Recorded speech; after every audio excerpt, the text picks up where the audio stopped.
Hare Krishna, everyone. Okay, Jagannath, Baldev, Subhadra Mai ki jai. Nitai Chaitanya ki jai. Parshuram Bhagwan ki jai. Vaman Dev ki jai. Giri Govardhan ki jai. Okay, let's begin. Om Ajnanatimirandhasya Jnananjana Shalakaya Chakshurunmilitam Yena Tasmai Shri Gurave Namaha.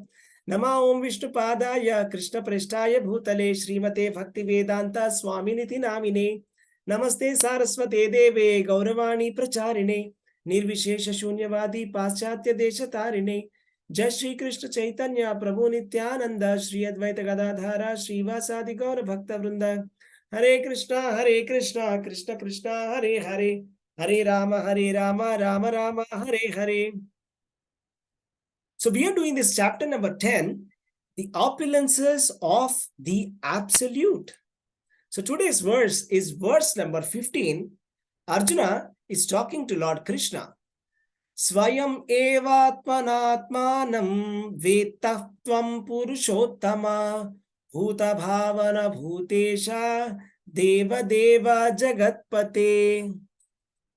Indeed, you alone know yourself by your own internal potency, O Supreme Person, origin of all, Lord of all beings, God of gods, Lord of the universe.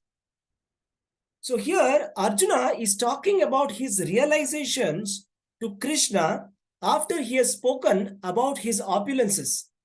Particularly the verse number 10.8 to 10.11, Lord Krishna explains the 4 seed verses called as the Chatushloki Bhagavad Gita, where he explains about his position and about the position of those people who worship Lord Sri Krishna.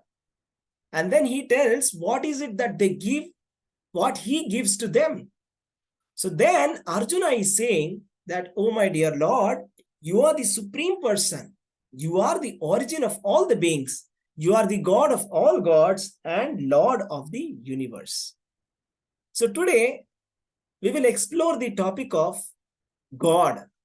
So when we say God, different cultures have different imagination or different conception of God. So let us try to come to an objective conclusion. Like, what are the qualities of God and who is God? So let's do that. Let me open my screen here. Okay. I hope you can see my screen. So here it is. Let's begin. So first question is, can we understand God? Now, if I am able to understand God, then what is so special about God? God means somebody whom I cannot understand. So that's what Lord Krishna is saying in Bhagavad Gita, that Name vidu suraganaha. That means nobody can understand Krishna, including the demigods, including the great rishis or the great mental speculators, or including the great scientists. Nobody can understand God. Krishna says, I know the past, present, and future, but me, nobody knows. Namam veti kaschana. And then Krishna is saying all the living entities are born of delusion. So when we are born in illusion. Mohitam na bhijanati. Because of our delusion, by birth, we cannot understand God. Avajananti mamudha. Krishna is telling, foolish people cannot understand who is God. So it is not possible with our tiny brains to understand who is God. So the next question is, how can we understand God? So to understand God, it is only possible through bhakti or loving devotional service. Because that is the process that Krishna himself recommended. Bhaktya mam abhijanati. There is no other way to understand God than through the bhakti of God. Now comes the next question. Who is God? Let us try to explore this topic. Who is God? First of all, a commonsensical definition of God is greatest person. First of all, God is a person and he is the greatest. So in Brahma Samhita, Lord Brahma is saying, Ishvara Parama Krishna Sachidananda Vigraha Anadiradir Govindam Sarvakarana Karanam. So Lord Brahma is saying, Ishvara Parama Krishna. So Krishna is the topmost Ishvara. And Krishna himself is saying in Bhagavad Gita, Mattah Parataram Nanyat Kinchidasti Dhananjaya. There is nobody superior to me. So that means there cannot be any person who is equal to God or greater than God. So that is Krishna. And the next point is opposites can exist in God. So God cannot be defined in a straight way that this is God and this is not, because opposites exist. He is the farthest and at the same time he is the nearest. He is the oldest person. He is the Adyam Purana Purusham Navayavvanam cha. Even though he is the oldest person in this universe, he is still very young. Navayavvanam cha. He is very beautiful, right? So that is God. And God is both formless and has a form at the same time. So he can have multiple opposites at the same time. So if he does not have a form, then that means he is an incomplete God. If he has a form and if he is not formless, then also he is incomplete. Therefore, we have to understand that God is personal and impersonal at the same time. So that is the wonderful contradiction that is possible in God. So let's try to understand the personal form. So with respect to the personal form, then what is this personal form? Is this body material like a human body which deteriorates? No. God's body is transcendental, right? Krishna says in Bhagavad Gita, he's saying that he has a transcendental body, right? And he takes birth with that transcendental body. So how does he take birth? He's saying, Ajopi san avyayatma, bhutanam ishvaropi san, prakritim swam adhishtaya, sambhavami atma mayaya. So that means, first of all, God does not have any birth. God does not have any birth, but yet he takes birth. So this is the opposites. If God is not able to take birth, that is a limitation. So he must be able to do whatever he wants. God is unborn, aja. But at the same time, he takes birth. But with his transcendental body. He doesn't have a material body like how human beings have. Right? So what is the purpose of God's birth? Let's try to understand that. So the God's birth, there is a purpose. It's a transcendental activity.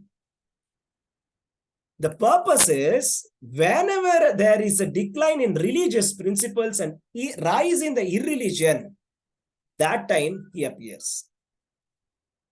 So he says, Yada yada hi dharmasya glanir bhavati bharataha abhyudhanam adharmasya tadatmanam srujamyaham. Even though Krishna is unborn, he is being born whenever there is a decline in the religious principles and uprise, decline in the religious principles and uprise of irreligion. At that time, Krishna is born. And what is the purpose? To deliver the pious people and annihilate the miscreants. Paritranaya sadhunam vinashaya cha dushkrutam dharma samsthapanarthaya sambhavami yuge yuge. So this is the purpose of God's birth. So let's try to understand that God does not have a spirit soul. Just like everything which has a matter or a body, material body, also has an Atma. Just like in Bhagavad Gita, we have understood that every living entity, there is a body and inside that there is a spirit soul. So like that, God does not have a spirit soul. God does not have an Atma inside him. He is the Antaryami, or he is the Atma, or he is the Paramatma in everybody. But he does not have Paramatma inside him. That we have to understand. And what about the God's form? This God's form does not deteriorate like a human body. Like a human body, it deteriorates and then it dies, right? And it becomes a dead body. So this does not happen with God's body, right? And let us try to understand what are the activities of God. So these activities are transcendental. Janma karma cha me divyam. Divya means transcendental, right? His birth is transcendental. His activities are also transcendental. So when he is taking incarnations for establishing the religion, that is transcendental activity. That is not a material activity. It is not that he is born out of karma. The living entities are born, or rather they are forced to be born because of their karma. But God is not forced to be born. He is born out of his own sweet will, right? So there is a statement in the Vedas that says, Eko Bahunam Yo Vidadati Kaman. That means he is one singular who maintains all the plural. So all the living entities, all the billions and trillions and gazillions of the living entities which are present, they are all maintained by one single person. That is God. And it is said God is the cause of all causes. The supreme cause for everything is God. Sarva Karana Karanam. That's what Lord Brahma has said, that Krishna is the cause for all the causes in this universe. And Krishna is the cause of all the universes. So how does that happen? So basically, Krishna doesn't have got any work to do. Name karmani limpanti, name karma phalasprihaha. Krishna says, I don't have got any work to do. There is no activity that I have got to do because there is nothing that I have got to gain. Everything is mine. But yet I do work. Why does God work even though he doesn't need to work? To set an example. Because whatever a great person does, the common man follows. Therefore, if God works, everybody will work. If God stops working, everybody will stop working. Therefore, he will do the activity. He will personally manage and he will himself set an example and show all the living entities how to work. And at the same time, he teaches how to work also in his message of Bhagavad Gita. So what is the activity of God? The activity of God is the creation, sustenance, and the destruction of universe. Or rather, not one universe, but all the universes are coming from Krishna. In his expansion of Karanodakashari Vishnu or Mahavishnu, there are infinite universes that are coming from the skin pores of Mahavishnu. So we see the story of Lord Krishna showing the universe to his mother. One day when Krishna was eating mud, Yashoda asks him to open his mouth and he shows his mouth open, and Yashoda is able to see all the universe inside the mouth of Krishna. So Krishna is showing that the entire universe is within him. And the creation, destruction, and maintenance is the cause is Krishna. And he is personally maintaining the universe in the form of Lord Vishnu. So the Vedanta Sutras, there is 1.1.2, which says Janmadhyasya yataha.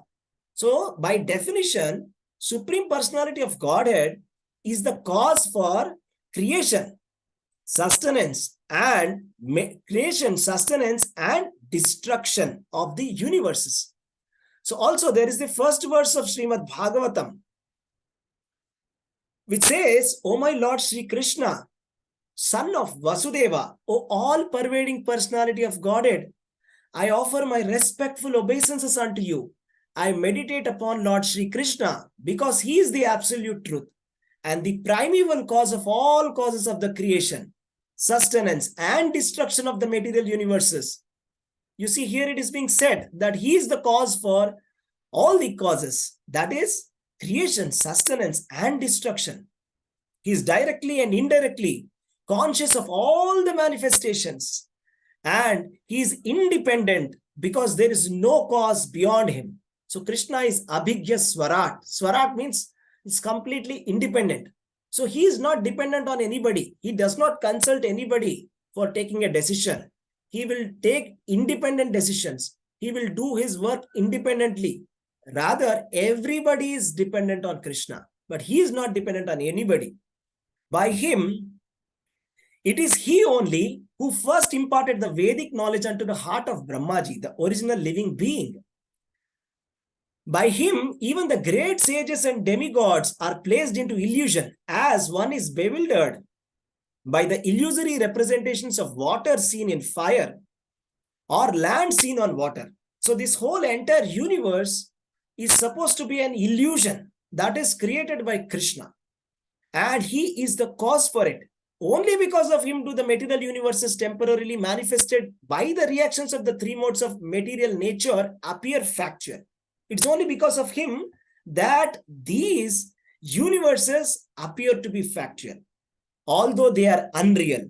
I therefore meditate upon him, Lord Krishna, who is eternally existent in the transcendental abode, which is forever free from the illusory representations of the material world. I meditate upon him, for he is the absolute truth. So Krishna stays in his transcendental abode, and his transcendental abode is free from these illusory representations of the material nature. So let's try to understand. So Krishna has got only personal form, or he has got impersonal form also. As I said, impersonal form also is belonging to Krishna. The source of the impersonal form is the personal form. It is not the other way around. Personal form of Krishna did not come from impersonal form. This is very easy to understand. Just like we have the sun and sunlight. So did the sunlight come from sun, or sun come from sunlight? This is a common sense argument. So similarly, Krishna is a person who is there in his transcendental abode eternally. And from him, there is an effulgence that is coming out of his body. That is called as the impersonal Brahman, or the Brahma Jyoti, upon which all the great yogis and the transcendentalists and the jnanis, they meditate. And they want to merge inside this impersonal form. So the source of the impersonal form is personal form. Krishna says in Bhagavad Gita, 14th chapter, Brahmano hi pratishtaham, that this Brahman he is the source of Brahman, right? It is dependent upon him. Like it is not that he has become Krishna by transformation of Brahman. This theory is not supported by Bhagavad Gita. And Krishna himself is saying, Maya tatamidam sarvam jagat avyakta murtina. That means he is pervading the entire universe in his impersonal form. Avyakta murtina.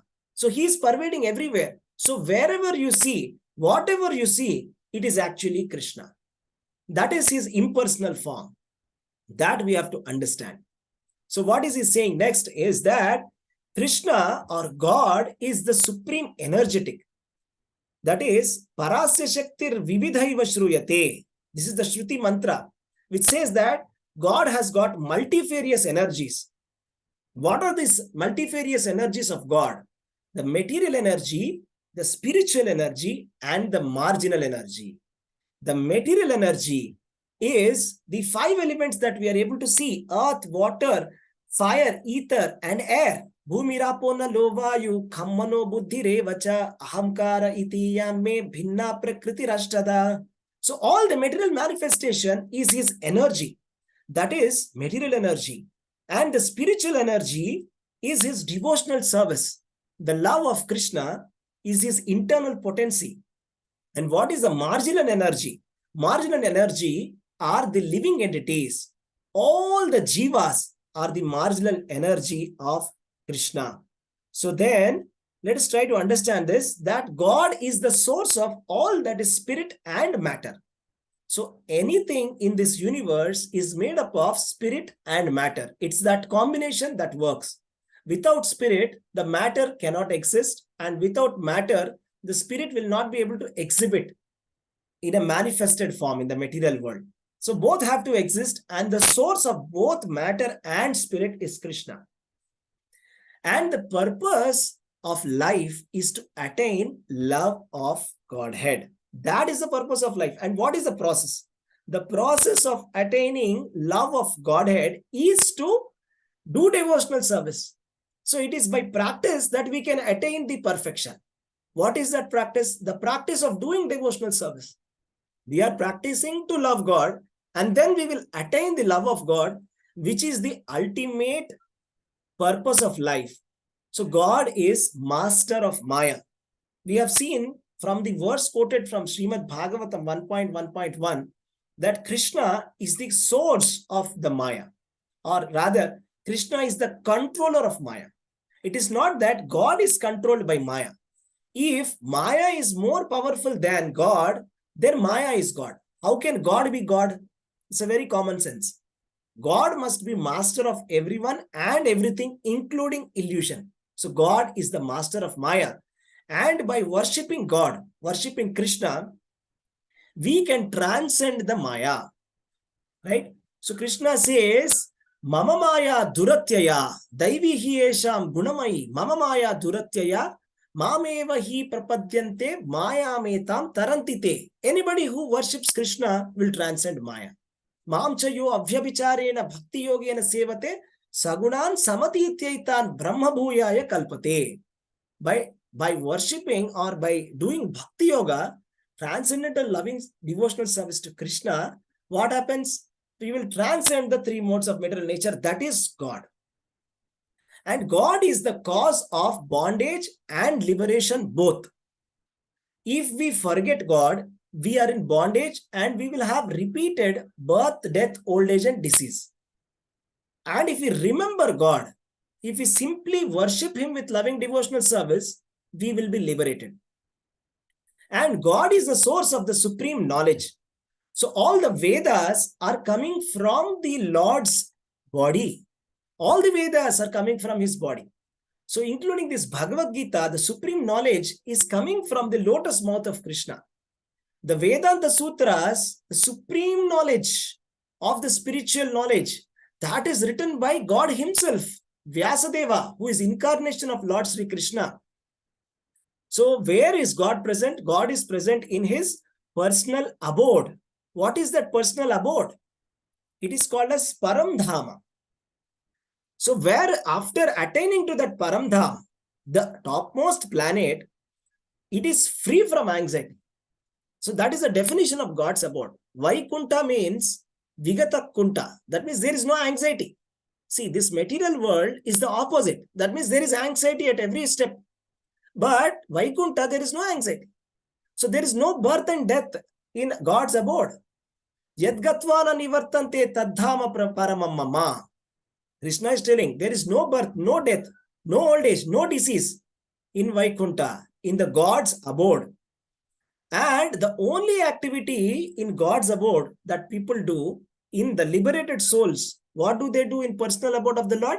They are only serving the Supreme Personality of Godhead. That is the only activity that they do. And God is present in everyone's heart. He says, Ishvara Hrudayanam Hriddeshe Ishvara Tishtati. Krishna says that He is present in every living entity's heart. In the expansion of Paramatma, that is God. So God must be present in every living entity's heart. And He is present not only in the heart, but He is present in each and every atom also. And everything that we can see in this world is actually the impersonal form of the God, right? But yet that doesn't mean that He has not got a personal form, right? So there is another interesting thing, that by satisfying the God, the entire world is satisfied. Yasmin tushte jagat tushtaha. That means by satisfying the Lord, everything is satisfied. Just like if you water the root of the plants, the entire plant gets watered, right? Similarly, if you worship Krishna, you are worshipping the entire universe, who is the source of the universe. That we have to understand. And just because the material world is coming from God, that doesn't mean that He has become less now. Let us try to understand this. What is this material world? This material world that we are currently in is only 25% of God's creation. there is 75% of creation which is the spiritual world. Parastasmattu bhava anyat vyakto vyakta sanatanaha. So that is, there is yet another world which is not deteriorating at the time of the annihilation. At the time of pralaya, there is an abode that doesn't get touched. That is the spiritual world. That is Tripada. Tripada means 75% is that. And who stays there? Living entities who are completely liberated, they are staying there. And this material world is coming from Krishna. Infinite universes are coming from Krishna. And just because infinite universe is coming from Krishna, did Krishna deteriorate? Just like if you take a paper and tear it into two, does it mean that the paper has now become smaller paper? So just because a universe has come out of Krishna, has he become Krishna minus the universe? No. The Shruti mantra Ishopanishad says this. Om Purnamadah Purnamidam Purnat Purnamudachyate Purnasya Purnamadaya Purnameva Vashishyate. That means the personality of Godhead is perfect and complete. He is Purnam. He is complete. And what happened? Purnamadaha, he is complete. Purnam. Purnamidam, this is complete. Purnam. Purnat Purnamudachyate. The complete whole is giving another complete whole. That is the material universe. This material universe is complete whole. Right? It is independent complete whole, which is coming from the complete. So just because this independent complete whole is coming from the complete, it doesn't happen that the complete has now become incomplete. The complete is always complete, even if you remove complete from the complete. Purnam, Purnasya Purnamadaya means if I remove the complete from the complete, it is still complete whole. Purnameva Vashishyate, that is God.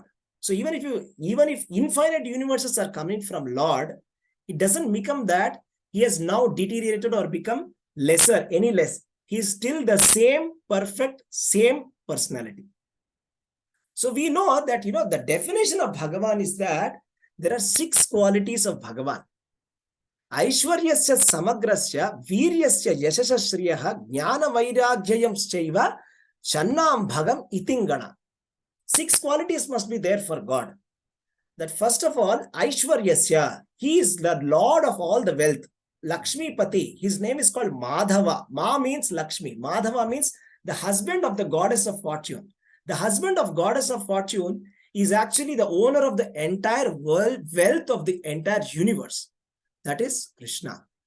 And he is the most energetic and the most powerful personality. And he has proven it time and again in his various incarnations. When he has come in the incarnation of Lord Varaha, he lifts the entire universe on his tusks. He lifts the entire material world. He puts that earthly planet on his tusk and he lifts it. So just to show his prowess, when he has come in the incarnation of Vamana, he has expanded to the entire length and breadth of the universe, and when he stretched his legs downwards, he touched the downward lower planetary systems. When he stretched his leg upwards, he touched the upper planetary systems. So just to show what is his prowess. So like that, when Krishna, he himself came, Krishnastu Bhagavan Swayam. When he himself came, Krishna comes once in a day of Brahma. When he himself came, he lifted the Govardhana and showed. And he's lifting an entire mountain on his finger. And what to talk about that? All the material universes are resting upon Anantashesha, which is an expansion of Krishna or God. So God is the supremely powerful. And he is very famous. Right? Krishna is the most famous. So there are multiple religions which are hardly thousands of years old. But this dharma, Sanatana dharma, is millions of years old. How old is it? It is 311 trillion years old. That is the age of our religion, dharma. And this Bhagavad Gita, how old is it? It is as old as the sun god. Krishna said it is avyayam. Imam vivasvate yogam proktavan aham avyayam. So as old as the sun is, this Bhagavad Gita is. So Krishna is the most knowledgeable person who has given all the Vedas to Lord Brahma. So if he has given all the Vedas to Lord Brahma, then obviously he is the most knowledgeable personality. That is Krishna. And the most renounced personality is Krishna. Just because he has got all these powers, that doesn't mean that he's a very proud person. He's very humble. And he's so humble that he accepted to become a driver for his devotee Arjuna, to show how humble he is, how renounced he is. And let us try to understand that he is the source of all the demigods and the sages, right? He says, Nabe vidu aham adirhi devanam, and Maharshayaha means he is the origin of all the devatas, all the great Devi devatas whom we are worshipping. All the Devi devatas, Krishna is saying that he is the origin of all the devatas. And what is the hierarchy of that Devi devatas? Let's just try to see that. So the first thing is that Bhagavan is the supreme personality of Godhead. Then comes the devatas. Then comes rishis. Then comes the ancestors. Then comes the human beings. This is the hierarchy. But there is one supreme personality of God. So that's why Arjuna is saying, Deva Deva Jagat Pate. Deva Deva means you are the God of the gods. Deva Deva Jagat Pate means you are the controller of the entire universe. So this is the hierarchy, right? God is the source of everyone. And this material world, which we are thinking that this is very great, Krishna is telling, Ekam Sena Sthito Jagat. Means he's just telling, by one spark, I am maintaining the entire universe. Only by one spark, just imagine. If only one spark is able to maintain the entire universe, then what is that complete whole? That is Krishna. Just by one spark, he is able to maintain the entire creation. And Krishna is saying that he is the absolute truth. In the Bhagavatam, there is a verse which says, Vadanti tat tattvavidas tattvam yajnana madvayam brahmeti paramatmeti bhagavaniti sabdyate. So Krishna is in three forms we can understand Krishna. Bhagavan form, right? Bhagavan, first form is Brahman. Brahman means impersonal form. That in the impersonal form, he is pervading everything. Second form is the Paramatma form. He is residing in the heart of every living entity in the Paramatma form. And Bhagavan form is that personal form which is the source of Brahman and Paramatma. So that is Bhagavan. Krishnastu Bhagavan Swayam. So Krishna is the supreme personality of Godhead. So therefore, the supreme Lord is Krishna. So this is the conclusion. That is the conclusion, that the supreme form, supreme Lord, or the supreme personality of Godhead is Krishna. Now, how does he look like? So for the impersonalists, he looks like the universal form. Now people, they want to worship the material nature. So the man behind the material nature, the universal form, the Virat Purusha, what he has demonstrated or he is going to demonstrate in the 11th chapter of Bhagavad Gita, that is a universal impersonal form. And he has got a four-handed form. And he has got a two-handed Shama Sundara form, right? That Arjuna is now speaking to. So this is the original form of Krishna. That is a Shama Sundara form, right? Where he has got two hands and a flute. And he is eternally present in his eternal abode called as Golok Dham, right? And his age is 16 years old. And there he is very happily playing with all his associates. And the entire creation, destruction, and maintenance of the universes is just a play for him. So that is God. So God, even though he has got one form, he has got unlimited forms in the forms of Vishnu Tattva. Just like how a Vaidurya or a very beautiful diamond, there are so many dazzling light coming from that Vaidurya or from that diamond. So infinite lights are coming from that. Similarly, God is one, but there are so many different forms of Vishnu Tattva and all his incarnations that are all coming, and they are all manifested, and they are all transcendental entities. So thank you very much for joining. Hare Krishna, Krishna Krishna, Hare Hare, Hare Rama, Rama Rama, Hare Hare. Hare Krishna. If you have any questions or any comments, you can say. Thank you. Hare Krishna, Prabhuji. Hare Krishna, Prabhuji. I wish you could have continued. Hare Krishna, Prabhuji. I have a question. Hare Krishna, Mataji. Yeah, I understand Lord Krishna is the supermost of everything, but how is he different from a Krishna avatar, Prabhuji? Krishna avatar, Mataji, there is nothing called as Krishna avatar actually. See, Krishna is coming as he's like it's the original form. Krishna is the original form, the Supreme Personality of Godhead, and he's taking incarnations. No, in Bhagavad Gita, he's telling us, Bhavami Yuge Yuge. Krishna is not saying, I am an incarnation. Krishna is telling all the I incarnate. He's telling I incarnate. Incarnations come from him. Okay. So it is one way of understanding is when he comes to the material world, he comes through his four-handed form.